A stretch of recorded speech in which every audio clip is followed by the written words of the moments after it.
brilliant international editor Isabel Oakeshott. Hi, Isabel. Hi, are we going to be talking about the Australian Parliament stunt in our segment? Well, you can or if you want. later? I've got that lined up for a little later, but you're very welcome to Well, stick your oar in. Go fire away. yeah, it's just I love Australian politics. You know, it's so kind of endlessly surprising and colourful, and this was an extraordinary stunt, and it really worked, didn't it? You know, the woman that donned the burqa in the Australian Parliament was aiming to get attention for a parliamentary bill that I guess she feels is going nowhere in terms of banning the burqa in Australia. And she sure as hell has made headlines. And I think it was quite a clever thing to do, actually. Of course, there's the usual screeches of racism and so on, but I don't see how it was racist. She was just making a point. Yeah, it's Pauline Hanson is her name. And yeah, you're right. She's, of course, been condemned as a racist. She's disrespected Muslims, disrespected Islam, all that. But she's a passionate campaigner for the banning of the burqa, bearing in mind that the burqa is banned in a fair few Muslim countries, so this cannot be categorised as Islamophobic. She's making her point. Look at her as she walks across the chamber there. She's got one of those particularly severe head burqas on where you can't see anything, little netting there, and she's saying this is restrictive for women. It consigns women to the ranks of second-class citizens. It's against equality. She says it's an affront to a modern democracy. I tend to agree. We need to have that debate here. And what is wrong with a bit of, you know, display, showcasing her point? What is wrong with that? That's not racist, is it? Well, I don't think so. I think that she powerfully got her message across. You know, what is right for a country like Australia maybe is, of course, very different for what is right for Saudi Arabia, and that's for their you know, their people to make up. But in Australia, it's a very, very different culture, and she's got a legitimate point. There are plenty, as you say, I'm not aware of any Muslim countries that ban the burqa. I can't quite see why they would, but maybe I'm wrong about that. But there are plenty of modern democracies that take a dim view of it, including in France. So, yeah, I think it's a perfectly reasonable debate to have for Western countries, or any country, really. You know, why not talk about it? Well, our guest at 8 o'clock is a Muslim lady who's against the burqa. So call her Islamophobic if you want to, folks, because that would be very absurd. It isn't just non-Muslims who are against the burqa. Millions of Muslims hate them. Muslim countries have banned them. Other countries have too, so I think we in Britain should talk about it. Listen, let's also tonight, if we may, Isabel, talk about Crowborough. This is the East Sussex town, the rather small town, nice town, rural, beautiful, expensive area, where the local residents, weekend after weekend now, are filling the streets with angry protests. Yesterday or over the weekend, thousands of residents filled the streets protesting against the fact that their local army training base, Crowborough Army Base, where they train recruits, is to be turned into a billeting centre for 600 foreign young men. Now, that is annoying them in themselves, because they're saying, well, if people tell us there's no threat to our safety, why are women in the area being issued with rape alarms? They feel that this is an affront to safety in their town, that it will, you know, completely upend the peaceful harmony of Crowborough. So they've been protesting about this, but they've also found out that this camp will be, what critics call little more than a wellness retreat for migrants who broke into our country illegally. So they're going to be given free art classes, sports events, well-being sessions, and so on and so forth. And they're advertising now for a £32,000 a year activity coordinator who will be in charge of a weekly and monthly calendar of activities which will be, and I'm quoting, inclusive, culturally sensitive and aligned with migrants' needs and interests. Other jobs available at this newly converted army base will include 5 site managers. They'll all be on up to £60,000 a year. A security team leader on £44,000 a year, and 15 basic security officers all on £35,000 a year. So this is a very expensive operation, but what people are saying is, why do they need to have art classes, sports events, and I'm not making this up, well-being sessions? What is this about? Why we're going to hire someone for 32 grand a year to organise all of this? This is not supposed to be a holiday camp. This is not supposed to be, as critics say, a wellness treat for illegal migrants.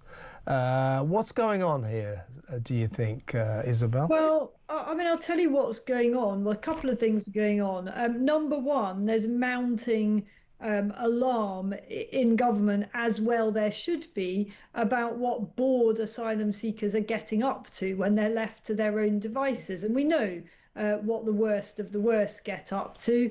And, you know, I'm sure that the best of the best and the respectful ones, you know, sit quietly in their rooms in these hotels or other facilities. But the reality is you've got a lot of young men jam-packed together in these facilities for hour on end, and the devil makes work for idle hands. You know, they've got nothing to do. They're not supposed to be working, although we know very well that many of them, perhaps even most of them, are working illegally. And then when they're not working illegally, they're kind of drifting around, which is not nice for local communities. It can be intimidating. It doesn't produce anything. So what this is all about, the security is obvious. We know why that's needed. We've seen the footage of all the fights that break out. And often I'm told these fights are along national lines. You know, you've got Eritrea having a fight with Sudan, and, you know, maybe they'll...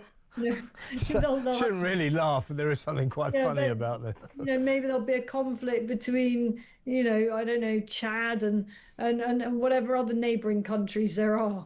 You know, these conflicts playing out within the UK. It's not exactly ideal, is it? So that's the one thing that's happening. The second thing that's happening is that there's an absolute racket going on here of opportunistic, you know, frankly, maybe quite smart, enterprising companies who want to get on board this gravy train.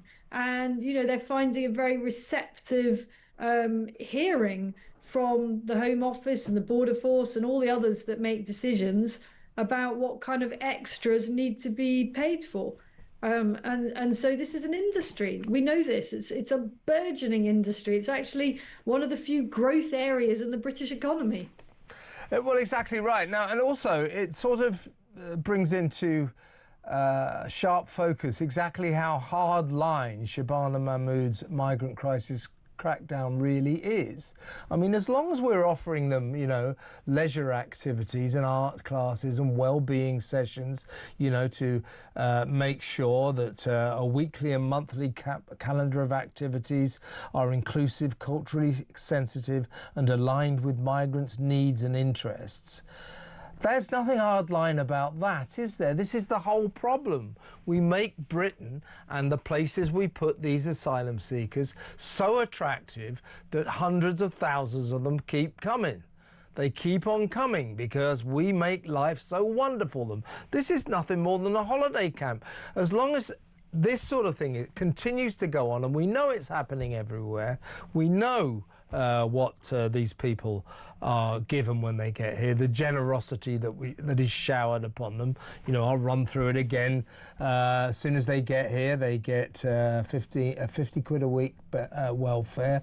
They get free accommodation, often in 4-star hotels. They get free food, free doctors, free dentists, free lawyers. Many of them get free driving lessons, free trampoline lessons, free trips to the local zoo, sporting events, and so on and so forth. We treat them like kings and queens. You know, welcome to our country. What can we do for you? We spent £6.6 billion giving them free gifts over 5 years in something called the Asylum Seeker Support System scheme. I mean, we cannot have a Home Secretary going around saying, right, cracking down. When this nonsense goes on, as long as we offer them all of this ludicrous generosity, thousands and thousands and thousands of them are going to keep crossing the channel, right?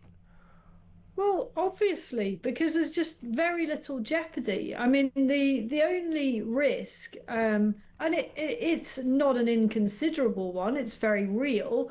The only risk that they really face is if they can survive the living as waiting for the boat in northern France, which is not a particularly pleasant experience. The only risk is the peril of the high seas, which again is massively mitigated because we actually operate a taxi service. You've got the French warship and the French agency sort of hovering while migrants board boats and making sure that nobody's in grave danger. And then you've got the border force vessels that pick them up halfway across the channel and bring them to the UK.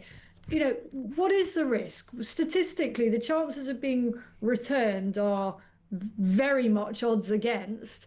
And in the process, while the government makes its decision, which it may take literally years to do, everything's paid for. So if you're from Sudan, where there's currently a civil war, or if you're from Eritrea, where if you've got no skills, you're not earning more than a few dollars a month, why wouldn't you come to Britain? It's completely logical. Exactly right. Now, in one more example of ludicrous leniency, it turns out that migrants, they come here when they're trying to take their British citizenship test, that lots of them been cheating by using imposters, hiring imposters to pretend that they're them, and then taking the exam. And loads of them, not being perhaps the brightest people in the world, keep getting caught. They keep getting caught sending the imposters in to take their tests for them, and basically all part of Shabana's hardline crackdown, I'm sure. When they get caught, the adjudicators, the authorities say, you shouldn't have done that. Take a test, try another test, try it again. Have another go. What about you sent an imposter in to cheat? Here's the deal. You fail your citizenship test, you don't get to take the test again. This is insane, all of this. Of course, cheating and lying should be a total disqualification. Of course it should. But I remember reading the guidance for those who are assessing asylum claims, and it specifically says that lying should not necessarily be a disqualification. I mean, well, yes, it should. That should be immediate grounds for a disqualification. Yeah, it should. Exactly right. That's so ridiculous. So ridiculous. Well, I'm afraid this sort of cheating is prolific in the developing world. It's notorious. For example, people sending imposters to sit their children's exams, for example. And if you import the third world, you import the ways of the third world, and that is what we're doing. So yes, this is absolutely absurd. We have, with everything we've just been discussing, Britain continues to turn itself into the promised land for asylum seekers, for migrants crossing the channel illegally on small boats. It's the land of plenty, and that's what Shabana Mahmood should be looking at. We don't need a activities coordinator at this centre. We don't need sports events. We don't need arts classes. We don't need well-being sessions. This is ridiculous. It's ridiculous. Let me know what you think, folks. 0344 499 1000. When we come back, still talking about ridiculous spending, we're going to talk about something called the Access to Work scheme. This is whereby our government, brilliant that they are, have worked out a way to hand people loads of money in benefits, even though they've got jobs. Check this out after the break. Stay tuned.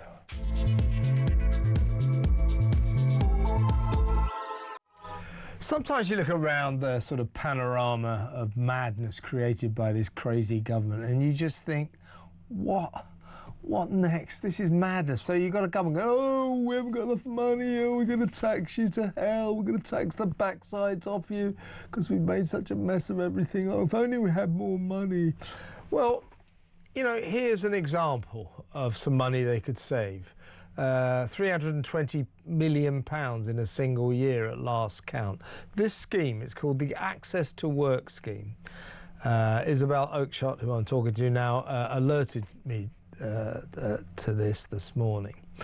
£320 million was the last bill in a single year. It's spending hundreds and hundreds of millions of pounds. What it does is it hands welfare to people with jobs, benefits to people with jobs. You can actually get as much as £70,000 worth of free stuff from the government to help you, work, to keep you in the right frame of mind, to work properly, to help to ease your path into the working world. 70 grand a year. It doesn't matter how much you earn. So if I earned £1 million a year, that'll be the day. But if I did, I can still claim £70,000 a year for things like sunlight alarm clocks, work coaches, noise cancelling headphones, wobble boards, Apple smart watches, and so much more. So many more freebies. The bill for this ludicrous scheme went up by 22% at last count in the last year, helped to some degree by sickfluencers who've been telling everyone online what you want to do is say you've got ADHD, spread the word.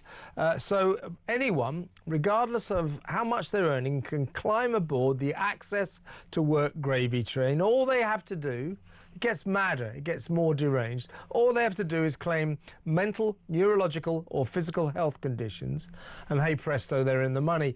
The application form apparently takes 20 minutes, and you don't need medical diagnoses or doctor's confirmation. In other words, you can just make it up yourself.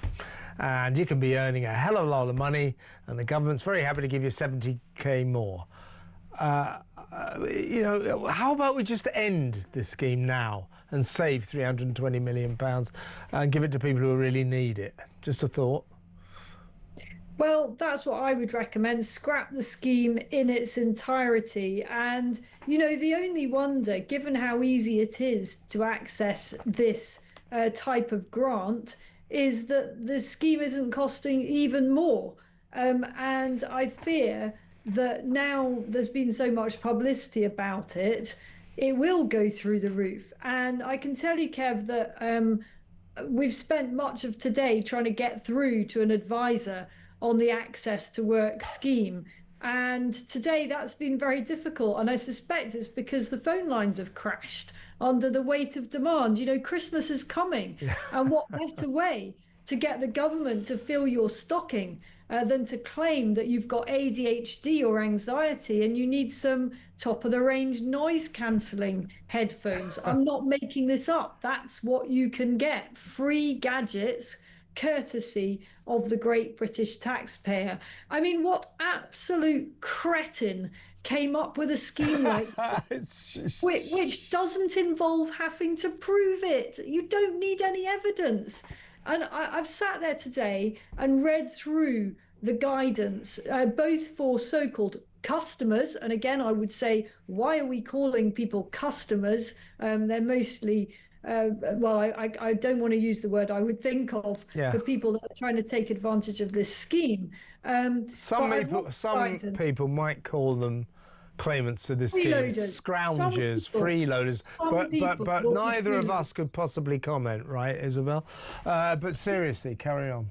No, but I've spent the day looking at the detail of this, and this scheme is also open, Kev, to alcoholics and drug addicts. Now, all you need to be able to do is say that you're on a treatment program. You don't actually have to demonstrate that you're on a treatment program. I mean, the treatment program might just be in your own head, but that's the criteria.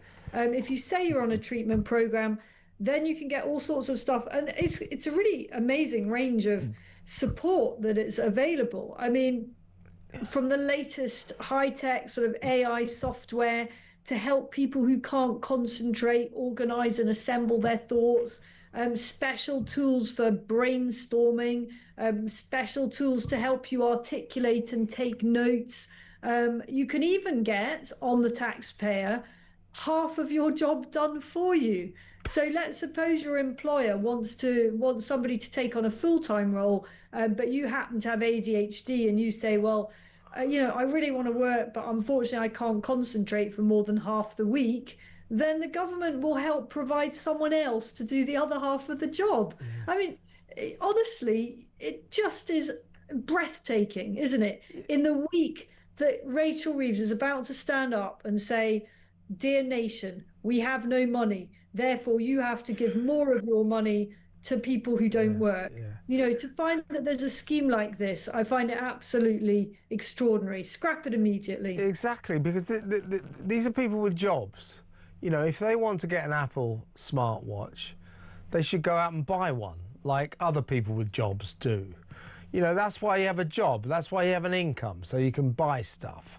And in unfortunate circumstances, if for some reason you can't find a job or you're unable to work, yes, the state will step in and help. That's only right in a decent Western democracy.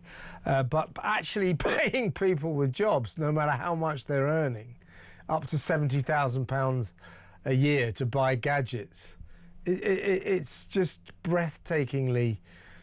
It's deranged. It's just deranged. It's Labour. They just cannot wait to take people's tax money and give it to people. They just love redistributing money to those they see are the underprivileged, to the extent that they don't even spot, it seems to me, when they're not the underprivileged. They're people with jobs. Oh, well, give them money anyway. Access to... In fairness, this actually started a long time ago under the Conservative Of course government, it did, yeah. Which just goes to show why they're in the sorry state they are in the polls. And, the other thing is it's employers are taking massive advantage of this. I mean, I heard one anecdotal story of employers refurbing their entire office spaces off the back of this. Let's get some swanky new desks and ergonomic chairs, all off the back of the taxpayer because my employees have got ADHD. I mean, what a racket. Again, it's a phrase we're going to be using all the time, isn't it? What a racket. Yeah, but since the Labour love nothing more than trashing their Tory predecessors, it's a perfect chance for them to say, look, we inherited this access to work outrage. We, the brilliant Labour government, will save money by axing it. It's ridiculous. £320 million to buy expensive stuff for people with jobs. What do you think of that, folks? Let me know. 03, while you're filling out your form, I'll join you, 20 minutes. Let me know what you think about that. 03444991000. Let's go to break, Isabel. When we come back, we'll talk about the BBC. They've been in Parliament today, yet again, squirming, yet again, explaining just how they came to tell that egregious lie about Donald Trump. That next, stay tuned.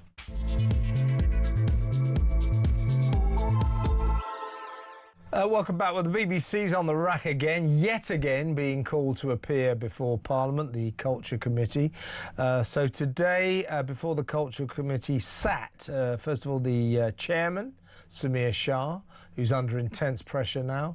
He may well be the next to lose his job. He seems to think he's all right. I may have bad news for him. Also, the former editorial advisor, Michael Prescott, former BBC journalist, he was before the committee as well. He had some pretty excoriating things to say. For example, the now former Director General, Tim Davie, had a blind spot about editorial failings. I think we can all agree with that. We learned that Samir Shah, the chairman, begged Tim Davie not to resign. Come on, this is the whole point about the problem with the state broadcaster is it doesn't understand the concept of accountability. Also today before the committee was Robbie Gigg, one of the more board members, who's been catching a lot of sort of flack because he has the temerity to be slightly right of centre when it comes to politics. So he was there as well. Now, the upshot of all of this was that Samir Shah said, oh, what a shame that Tim Davie's gone. No, mate, he had to go. couldn't preside over any more scandals or disgraces. Still sticking to this ludicrous line, oh, well, we're trying to get to what went wrong with Panorama, but, you know, we've said sorry to the president. What more does he want? You said he was an insurrectionist who called for violent revolution. That, Mr. Shah, you may well realise, is a serious defamation, a very egregious libel. And the BBC, why should the BBC get away with just saying sorry? No other media outlet will get away with merely an apology. So we've got that. So all in all, but the backdrop to that is we learn also that departing Director General Tim Davie and Deborah Turness, the head of news, who also had to quit, this pair of clowns were forced to quit because they are the architects of the BBC downfall. You know, Davie just staggering from one crisis to a scandal to another crisis, never dealing with them very well. He had to go. This was one crisis too many. Deborah Turness presided over the BBC newsroom, descending into a pit of, some might say, anti-Semitic bias against Israel in its reporting of Gaza. Tim Davie earned £547,000 a year. Deborah Turness earned £431,000 a year. We now hear that between them, they'll be walking away with more than £500,000 worth of payoff. Now, they've resigned. They've been forced to quit.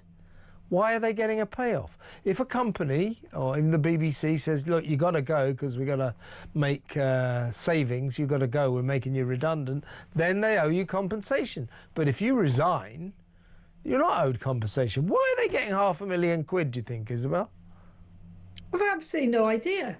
Genuinely, I've no idea. I'm with you on this one. I think the BBC hopes that after a few weeks of fuss, they can just snap back to normal, that this will all be just kind of forgotten about and they can go back to their easy complacency, the kind of complacency about their approach to news coverage, which led them to this dreadful place that they're in right now. You know, the kind of complacency that allows bias to continue, and they barely even notice it. Well, I don't think that's going to be possible. I think this is an absolute watershed moment for the BBC. We've got this Trump lawsuit, which is not just going to go away. You know, he's making a point. It's not like he needs the money. He's making a massive political point here in true showy Trump style. And the BBC is going to have to cough up a lot of money, initially on lawyers and in due course on some kind of settlement.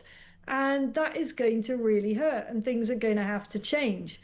And unless they continue with a very indulgent Labour government, then I think they're really headed towards a very, very different type of corporation in years to come.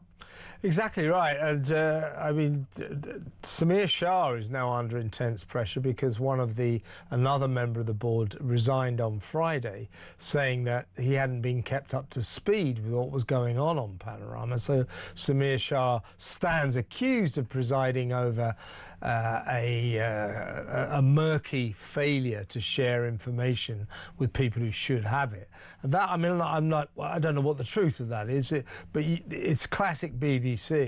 You know, try to do things secretly, let as few people as possible know, keep it all under wraps, and then hope that it'll all go away in the end, or it'll all go away sooner rather than later. This one is flaring up in their face, and when I hear Samir Shah is standing there saying, "Oh, such a shame, I tried to persuade Tim Davie not to leave," it's like, don't you guys learn anything? Don't you get it? Don't you get it? We can't have this guy presiding over scandal after scandal after scandal. You know, Hugh Edwards, the Gaza documentary, Bob Villain at Glastonbury, Bob Villain. and so on and so forth. It was nothing but a procession line of disasters presided over by this guy Davey, who Michael Prescott, the former editorial advisor, said had a complete blind spot to editorial failings because he's not editorial, doesn't understand editorial. And so he had to go. And what we had today was Samir Shah banging the old drum again. Oh, the state broadcaster, we're marvellous. No, no, no. Let us carry on as we have been, because nothing is wrong here. Oh, you know, never mind those right-wingers trying to destroy us. No, no, no. The BBC is sick at heart and everybody knows it. It's got to be cured somehow. So you've got him still banging that drum. Leave us alone, everything is fine. Robbie Gibb, the board member with the temerity to be right-wing, he was saying, look, I do think we need to look at editorial bias. And then, more to the point, Michael Prescott, the former editorial advisor, who's the whistleblower on the Panorama scandal, he's just saying he's very troubled by problems at the BBC. He says that the alleged bias in the Gaza war coverage is a clear and present problem that needs to be sorted with. And if they don't get... So you've got this guy saying, no, no, no, there are massive problems here at the state broadcaster, but you still have apologists, protectors like Samir Shah going, no, no, no, everything's fine. What a shame the brilliant Tim Davie had to go. Brilliant. He was a Keystone Cop. He was a comedy director general. Absolute joke. So the BBC, I'm sorry, it needs to get rid of people like Samir Shah. Yeah, and probably others besides. And, you know, perhaps what will emerge from this ultimately is a slimmed down BBC, a bit like King Charles's slimmed down monarchy, in which there aren't the kind of equivalent of the Andrew figures. That's what one would hope anyway. But I'm sure of one thing, and that is that medium to long term, it cannot just be business as usual. Yeah, the BBC's got to take this opportunity to sort itself out. Even you mentioned about the soft Labour government. Labour governments, of course, love the BBC. So does Ed Davey, all that lot. Public service broadcasting, except it's not public service broadcasting, is it? It's just a self-service broadcasting. Self-service broadcasting and a load of programmes that nobody wants to watch. So, you know, there are problems there. But you know, the BBC.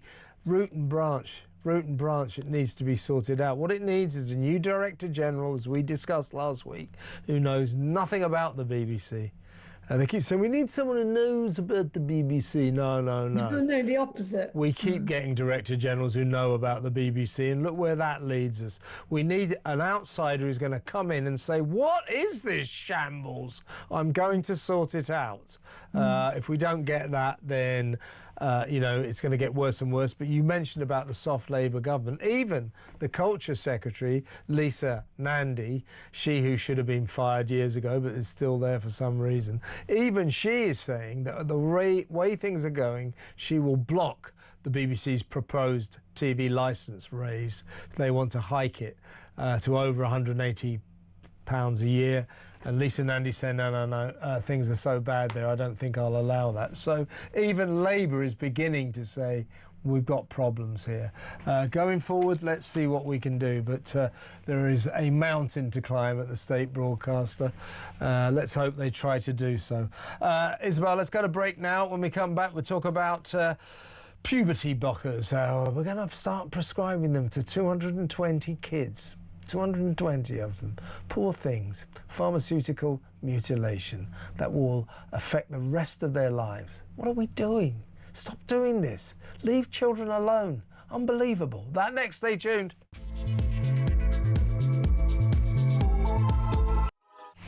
Welcome back. Puberty blockers. Last December, so almost a year ago, the Health Secretary, West Streeting, quite rightly in my view, announced that they would no longer be prescribed to kids under the age of 18 who think they're born in the wrong body, who believe they suffer from gender dysphoria. So if you want to go for it after you're 18 when you're an adult, go right ahead, but not children. So good for West. Now we learn there's going to be an experiment 220 kids around the country are going to be given puberty blocking drugs to find out what kind of physical and mental problems or effects they might have. I thought we got past all this. I think this is pharmaceutical mutilation. What on earth is going on? Let's talk again to Talk's international editor, Isabel Oakeshott. Isabel, you're a parent. I mean, this is unbelievable. As I say, the West Streeting finally brought the NHS to its senses last December by saying no more puberty blockers to kids who think they're in the wrong body, gender dysphoric kids, alleged gender, because they're only kids and they don't quite know, they're confused often.